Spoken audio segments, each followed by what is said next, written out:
calls Bay as he rides around the backyard on the new bike. I want a turn now, yells Bella.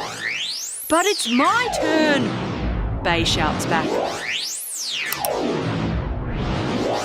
Bay and Bella love their shiny new bike. But there's a problem. They have to share it.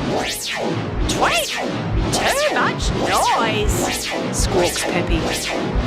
Bay! Yells Bella. It should have been my turn already. You've had the bike for ages. She points to the time shown on TikTok. But Bay isn't listening. Bella huffs. Peppy, what should I do? They won't let me play with the bike. We're supposed to be sharing. Why don't you ask TikTok for help?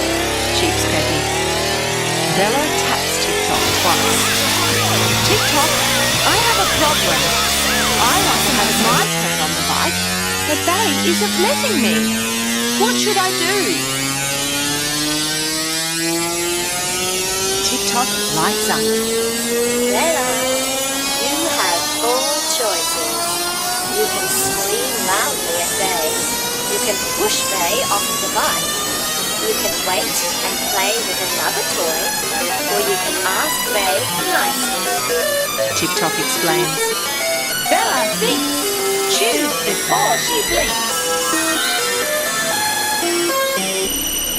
blinks.